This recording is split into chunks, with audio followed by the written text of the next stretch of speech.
Hello everyone. Today we will go through illustration number 1 in the resolution. Okay. The illustration 1 is quite easy. We can see that. Okay. क्या बोला है कि land and building and investment 50,000 were disclosed in the balance sheet at the time of dissolution. 80,000 and 60,000 were realized respectively from them, right? तो सबसे पहले तो land and building और investment है, दोनों को क्लोज करेंगे और रियलाइजेशन में ट्रांसफ़र करेंगे, right? So land and building और इन्वेस्टमेंट दोनों असेट है, राइट? तो उन दोनों का कौन सा बैलेंस होता है? Debit balance. तो उनको क्लोज करेंगे तो उसको क्रेडिट करेंगे. तो हमारी एंट्री होगी realisation account debit 4,50,000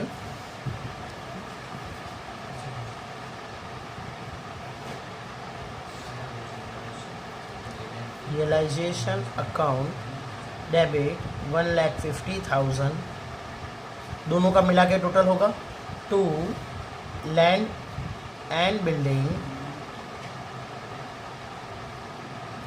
1 lakh and to investment 50,000.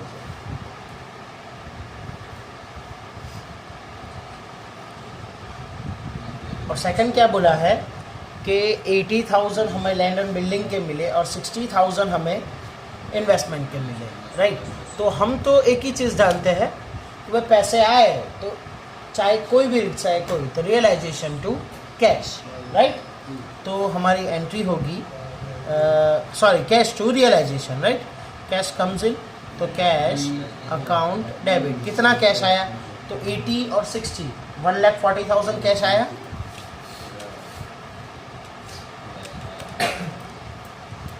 To realisation.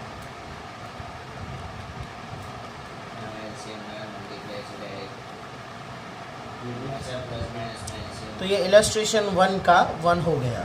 Now second की बात करें तो सेकंड में देखिए at the time of dissolution of the total asset of the firm are 4 lakh.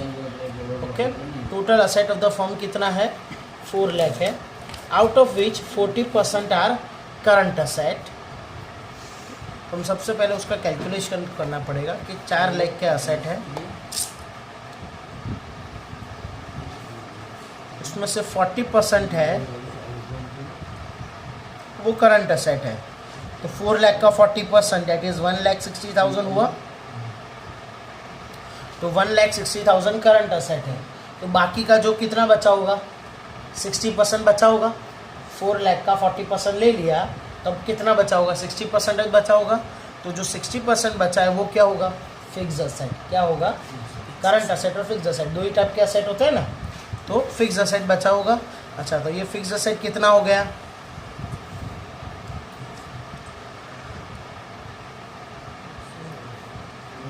2,40,000. Okay, अब हम आगे देखते हैं. The cash is realise of rupees where the cash is included 20,000. अच्छा, कैश किसका पार्ट है? करंट असेट या फिक्स असेट? तो कैश करंट असेट का पार्ट है. कैश करंट असेट का मतलब 1,60,000 में कैश इंक्लूडेड है, राइट? तो उसमें से अगर कैश पहले निकाल देते हैं तो अदर करंट असेट कितना हो जाएगा? OCA that is other current asset 1,40,000 हो गया. अब समझिए कि टोटल करंट असेट है जो छोटे छोटे असेट होते हैं, जो ऐसे असेट होते हैं जो हम एक साल में यूज़ कर लेते हैं, ऐसे पूरे असेट 1,60,000 है. उसमें से 20,000 तो कैश है अंदर. तो हम क्या करेंगे? उसमें से निकाल देंगे. तो अदर करंट असेट है वो कितने हो जाएंगे? 1,40,000 हो जाएंगे. क्यों कैश को निकाला अलग? बिकॉज कैश को हम सेल नहीं कर सकते. आप कैश को थोड़ी सेल कर सकते हो.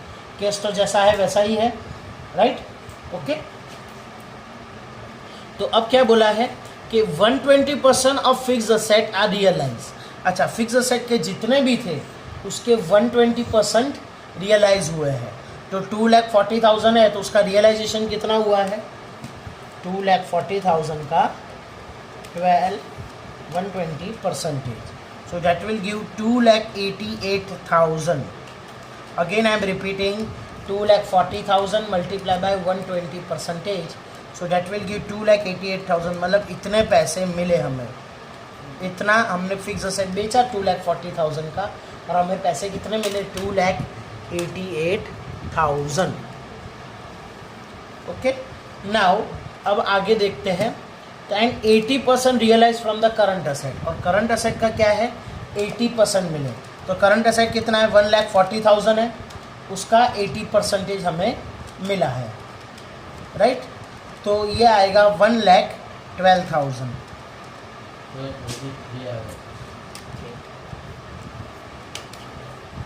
1,12,000 रियलाइज्ड हुआ है, मतलब 1,40,000 का करंट एसेट 1,12,000 रियलाइज हुआ है, एंड 2,40,000 का फिक्स एसेट 2,88,000 रियलाइज हुआ है। अब हम जर्नल एंट्री लिखते हैं। तो जर्नल एंट्री में सबसे पहले एक ही चीज़ लिखनी होती है कि हम सबसे पहले असेट है वो ट्रांसफ़र करेंगे, असेट है वो हम सबसे पहले ट्रांसफ़र करेंगे, किस में ट्रांसफ़र करेंगे, रियलाइजेशन अकाउंट में। तो realisation account debit, right, to current asset. तो करंट असेट कितने हैं 1,40,000, राइट। क्यों 160 नहीं किया और 140 क्यों, बिकॉज 20,000 तो कैश है, कैश को रियलाइजेशन में थोड़ी ट्रांसफर करते हैं, बिकॉज कैश को हम सेल कर सकते हैं, राइट। कैश ऑलरेडी सेल, मतलब ऑलरेडी ऐसी कंडीशन में है कि उससे हम कोई भी चीज़ खरीद सकते हैं, बेच सकते हैं, उसको डायरेक्ट किसी को भी दे सकते हैं, राइट। तो cash is the most liquid asset in the world. Then next fix asset transfer करेंगे, तो फिक्स असेट कितने हैं हमारे पास 2,40,000 का, राइट। हमारे पास जो असेट कितने हैं फिक्स असेट 2,40,000 का।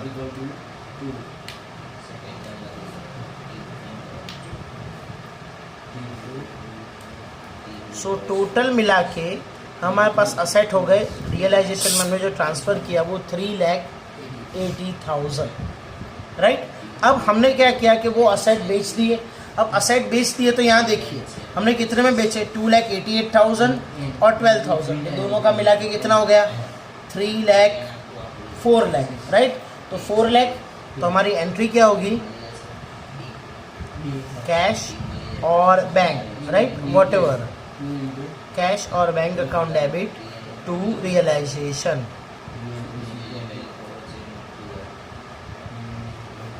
Four lakh, right. हमें दोनों की कंबाइन ही लिख देनी है, हम ऐसा थोड़ी लिखेंगे cash account debit to realisation 1,12,000, फिर वापस cash account debit to realisation 2,88,000, दोनों को कंबाइन भी कर सकते हैं, सेम ही एंट्री है तो, राइट। तो cash account debit 4 lakh to realisation 4 lakh. Okay, तो ये था आपका second.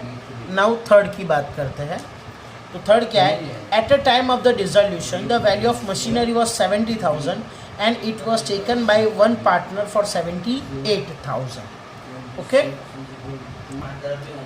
Third, at a time of dissolution of the firm, the value of machinery is 70,000 and it was taken by the one partner for 78,000. Right? तो सबसे पहले तो ये है कि भाई मशीनरी को ट्रांसफर करेंगे रियलाइजेशन में, राइट। तो हमारी एंट्री क्या होगी realisation account debit to machinery account, right. ये तो क्लियर है।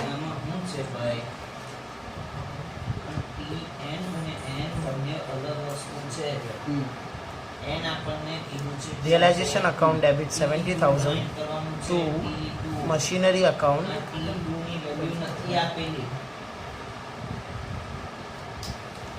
ठीक है। अब क्या है कि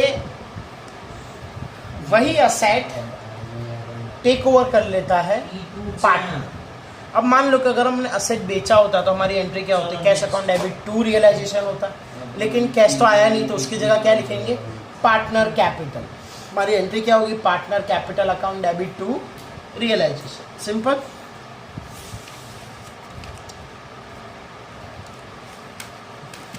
partner capital account debit 78,000 to realisation.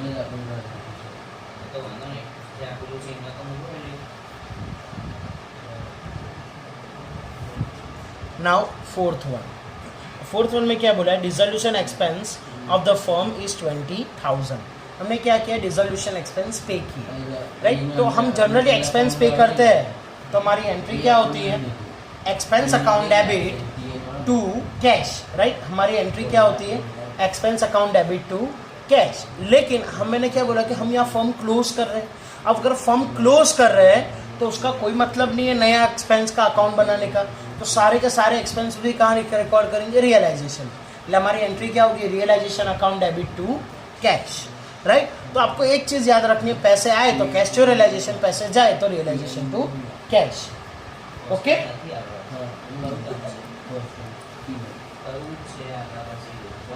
So realisation account debit to cash account कितना होता है, 20,000.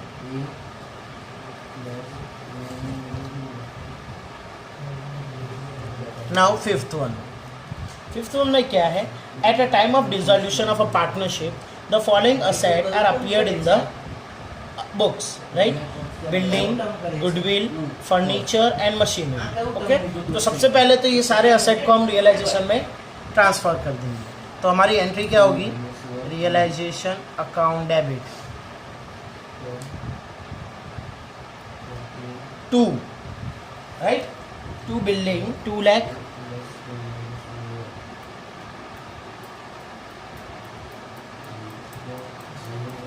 then to furniture 40,000,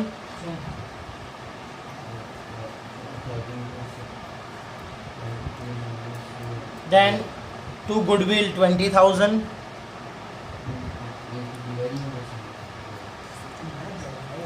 and to machinery 30,000.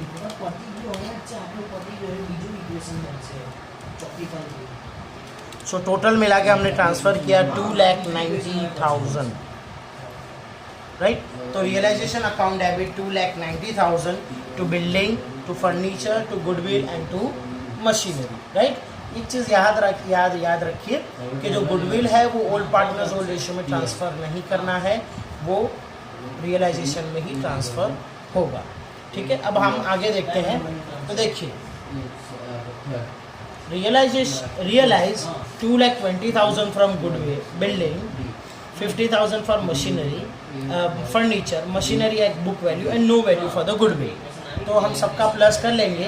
So 2,20,000 plus 50,000 2,70,000, और मशीनरी क्या है, बुक वैल्यू पे. तो बुक वैल्यू मतलब 30,000 है, तो 270 प्लस 30 दैट इज 3 लाख. तो हमारी एंट्री क्या होगी, कैश अकाउंट डेबिट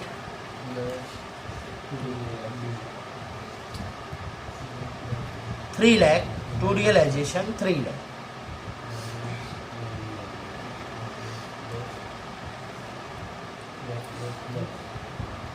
अच्छा, आगे जो एडमिशन और रिटायरमेंट था उसमें हम goodwill old partners old ratio में डिस्ट्रीब्यूट करते थे, बिकॉज हम क्या करते थे, फर्म नहीं बंद होने वाला था, तो सिर्फ एक ही असेट है, तो उसके लिए रियलाइजेशन अकाउंट बनाने को मतलब नहीं है, इसलिए हम ओल्ड पार्टनर्स ओल्ड रेशियो में ट्रांसफर कर देते थे, राइट. लेकिन यहाँ तो क्या एक स्पेशल हमने अकाउंट ही बनाया है, तो उस केस में क्या होगा कि हम पूरा का पूरा जो गुडविल है वो रियलाइजेशन में ही ट्रांसफर कर देंगे, बिकॉज अल्टीमेटली तो क्या होगा कि रियलाइजेशन का जो भी प्रॉफिट है तो लॉस आएगा, वो तो पार्टनर्स कैपिटल में जाएगा ही.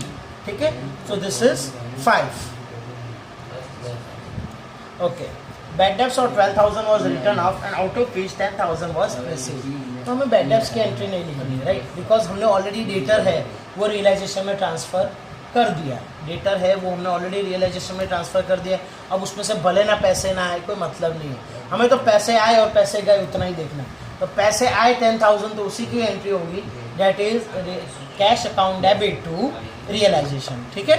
तो 6 था cash account debit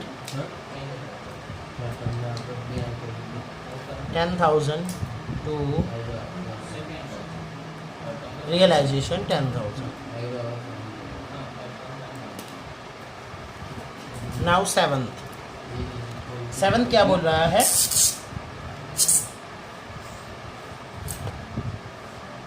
there is no value of the goodwill in the books, but at a time of dissolution 25,000 was realized for it.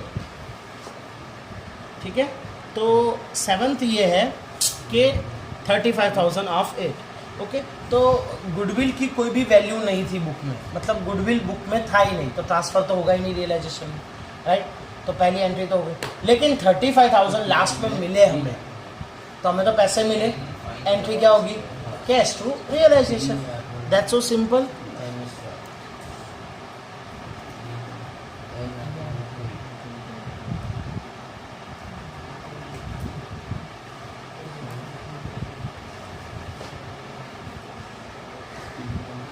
The next is partner Naresh accepted to pay 30,000 bills payable, right? जैसे partner asset take over कर जाता है, इसी तरह liability भी take over कर जाएगा, right. तो सबसे पहले तो जो बिल पेबल है उसे हम ट्रांसफ़र करेंगे रियलाइजेशन में, राइट।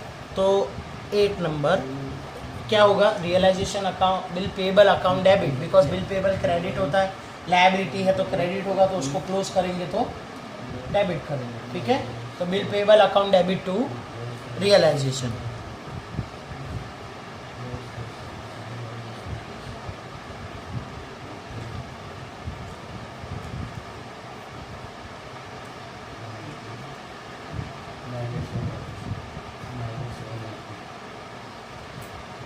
$30,000, राइट। और नेक्स्ट क्या है, तो वो जो बिल पेबल है वो नरेश ले जाता है, मतलब नरेश बोल रहा है कि मैं पे कर दूंगा, ठीक है। तो मैं पे कर दूंगा, तो हम जनरली अगर बिल पेबल को अगर पे करते तो रियलाइजेशन टू कैश आता, लेकिन यहाँ कैश तो आएगा नहीं, तो उसकी जगह क्या लिखेंगे, नरेश कैपिटल। तो realisation account debit to Naresh capital, because Naresh pay करेगा ना, तो नरेश पे करेगा, तो हमारी एंट्री होगी realisation account debit to Naresh capital. वरना क्या लिखते हम, रियलाइजेशन टू कैश, अगर हम पे करते तो रियलाइजेशन टू कैश लिखते, लेकिन कैश नहीं लिख रहे, क्यों, बिकॉज हमने पेमेंट नहीं किया। पेमेंट कौन कर रहा है, नरेश, तो realisation account debit to Naresh capital account.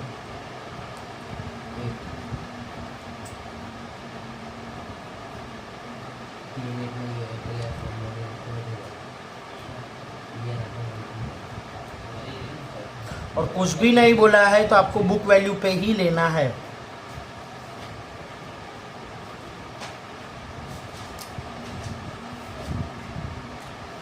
Ninth, at a time of dissolution, the firm debtors were 80,000, creditors were 40,000. The partner Pratik accepted debtors 20% less the book value and paid to the creditors. Okay? तो सबसे पहले तो जो creditor और debtor है उसको realisation में हम ट्रांसफर कर देते हैं, राइट। तो डेटर ट्रांसफर होगा तो हमारी एंट्री होगी realisation account debit to debtor, because debtor की डेबिट बैलेंस होती है, तो उसको क्लोज करेंगे तो क्रेडिट करेंगे।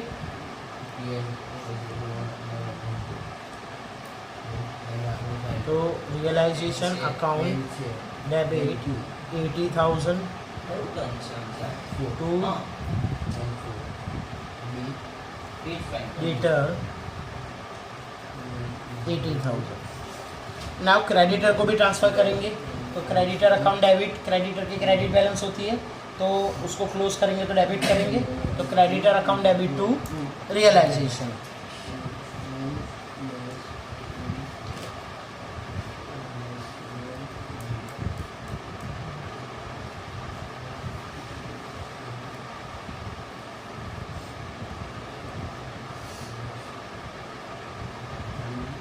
अच्छा, अब क्या बोला है कि partner accept the debtor at 20% less book value. Partner ने क्या किया है, जो बुक वैल्यू डेटर था उसके 20% कम में एक्सेप्ट कर लिया कि भाई डेटर के पास से मैं पैसे ले लूँगा, राइट। तो हमारी एंट्री क्या होगी, partner capital to realisation, right.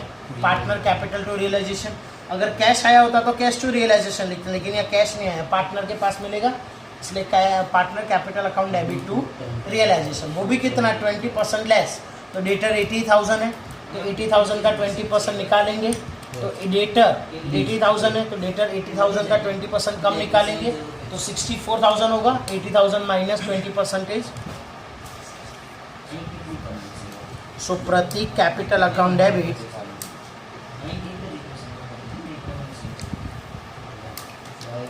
64,000 to realisation 64,000।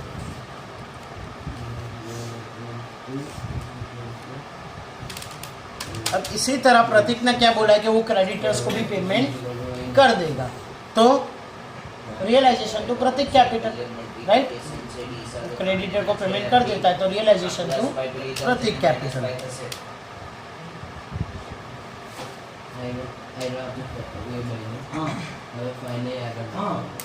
Account debit 40,000 to Prateek capital.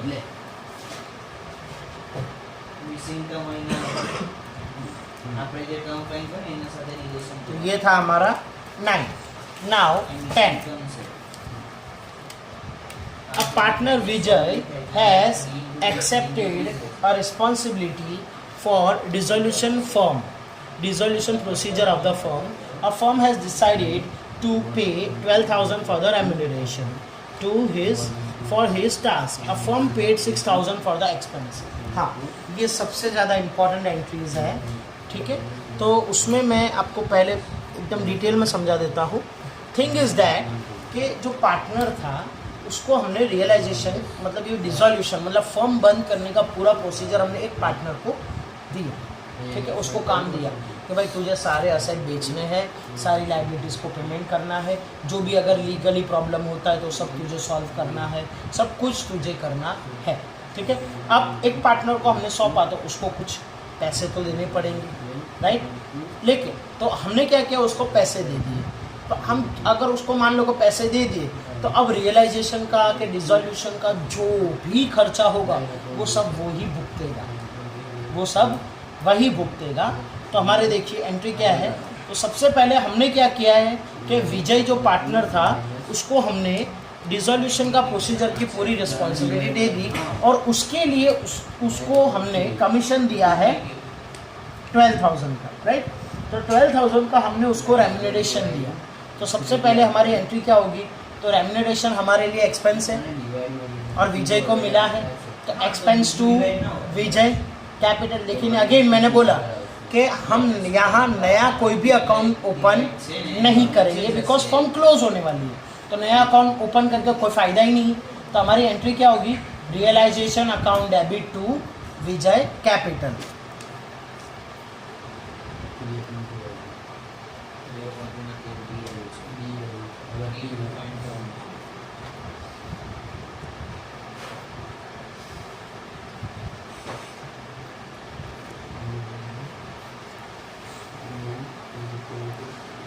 अब हमने 12,000 उसको दे दिए। अब मान लो कि रियलाइजेशन एक्सपेंस 5,000 आता है तो भी कोई प्रॉब्लम नहीं, 15,000 आता है तो भी कोई प्रॉब्लम नहीं, वो विजय पे डिपेंड करता है, विजय कितना पे करता है, राइट। तो हमने तो 12,000 दे दिए, अब हमें कोई मतलब नहीं है, राइट। लेकिन आगे देखते हैं कि firm has paid him 6,000 for the expense. Firm ने उसको 6,000 एक्सपेंस के लिए दिए। तो मैंने क्या बोला कि अब जो भी एक्सपेंस होगा रियलाइजेशन के रिलेटेड वो कौन बेयर करेगा, विजय बेयर करेगा, बिकॉज पूरा हमने विजय को 12,000 दे दिए। अब जो भी एक्सपेंस होगा वो तुझे बेयर करेगा। लेकिन फर्म ने दिए पैसे, तो फर्म ने दिए तो अभी एक्सपेंस फर्म का है या नहीं है, नहीं है। वो एक्सपेंस तो फर्म का है ही नहीं बिकॉज फर्म ने ऑलरेडी एक बार दे दिया है ना पैसा कि भाई अब वो एक्सपेंस तेरे हैं। लेकिन फर्म मान लो कि विजय के पास पैसे नहीं होंगे तो फर्म ने उठा के पैसे दे दिए, राइट। तो यहाँ रियलाइजेशन की बात तो आएगी नहीं बिकॉज ये फर्म का एक्सपेंस तो है ही नहीं। तो हमारी एंट्री क्या होगी कि तो हमने ऐसा सोचेंगे कि हमने ये पैसे विजय को दिए, तो एंट्री क्या होगी, Vijay capital account debit to cash, because हमने रियलाइजेशन में ओके। तो हमने क्या किया कि भाई realisation account debit 12,000 to Vijay capital, हमने विजय को कैपिटल क्रेडिट करके पैसे 12,000 दे दिए। लेकिन अब क्या किया कि हमने उसके बिहाफ पे हमने पे कर दिए। तो उसके बिहाफ पे पे किए तो हमारा एंट्री क्या होगी, Vijay capital to cash, that is Vijay capital account debit. तो उसमें से 6,000 हम ले लेंगे, इसीलिए हमने विजय को डेबिट कर दिया। तो Vijay capital account debit to cash account 6,000, right. तो ये 10। Now 11, income tax liability of partnership firm is determined 35,000 and it is not recorded in the books। 35,000 की इनकम टैक्स लायबिलिटी है और जो हमने बुक्स में रिकॉर्ड नहीं की, लेकिन हमें पेमेंट तो करना पड़ेगा। तो तो सिंपल पेमेंट किया तो realisation to cash, right.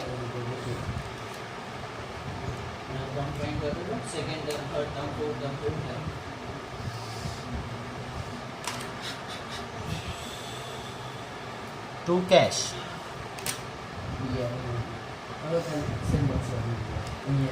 Then 12.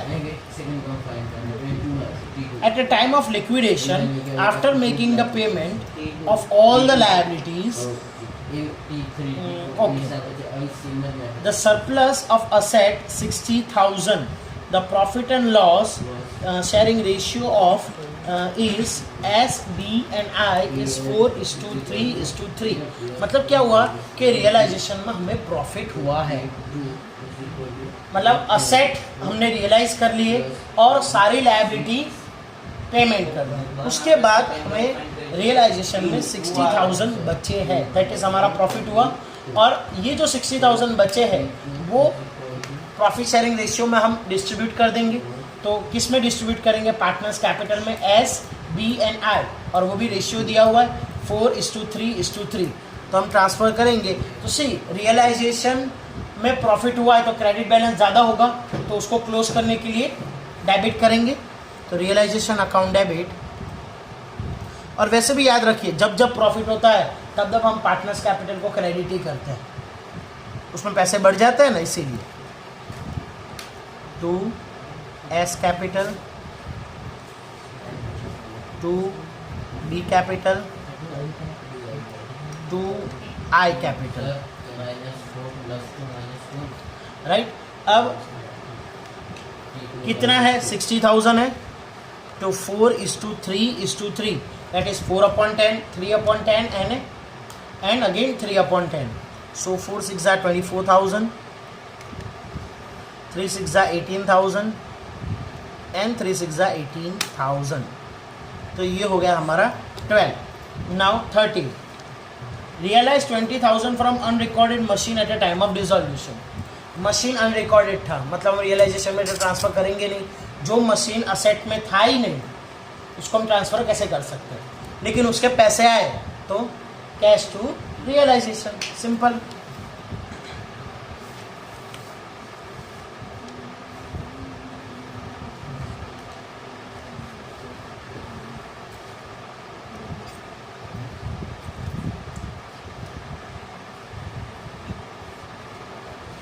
Now 14 में क्या बोला है?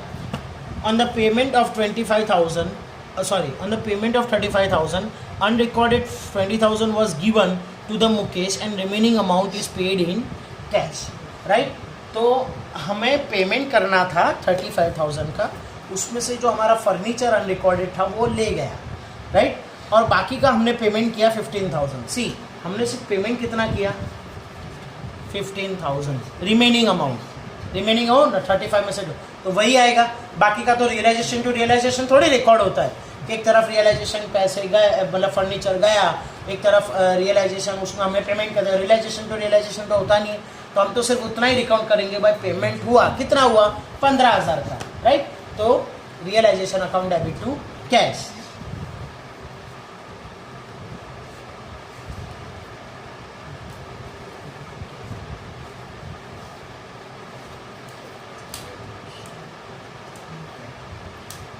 नाउ 15 में कौन बोला है? Our partner agree to pay the loan of his wife. तो सबसे पहले पार्टनर ने क्या बोला कि उसकी वाइफ ने, एक्चुअली ट्रांजैक्शन ये होता है कि उसकी वाइफ ने हमें बिजनेस को लोन दिया होगा, राइट? पार्टनर की जो वाइफ है उसने बिजनेस को लोन दिया था हमें, तो हमें हमारे लिए तो वो लायबिलिटी है। अच्छा, वो थर्ड पार्टी लायबिलिटी है बिकॉज बिजनेस अगेन ना तो सन को जानता है, ना डॉटर को जानता है, ना वाइफ को जानता है, ना फादर को जानता है, राइट? वो सिर्फ पार्टनर्स को जानता है। तो वाइफ की लोन है वो उसके लिए थर्ड पार्टी लायबिलिटी है, तो वो सबसे पहले रियलाइजेशन में ट्रांसफ़र होगी ही होगी। तो हमारी एंट्री क्या होगी? Wife loan account debit to realisation, right? तो सबसे पहले लिखेंगे दैट इज वाइफ लोन, और पार्टनर का नाम होगा तो वो भी लिखेंगे, partners wife loan account debit 40,000 to realisation.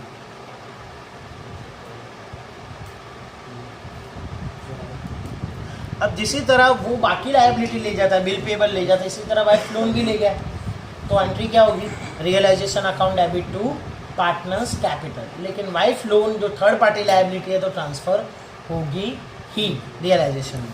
अच्छा, और ये जो वाइफ लोन है वो टेक ओवर कर लेता है, तो हमारी एंट्री क्या होगी, रियलाइजेशन अकाउंट डेबिट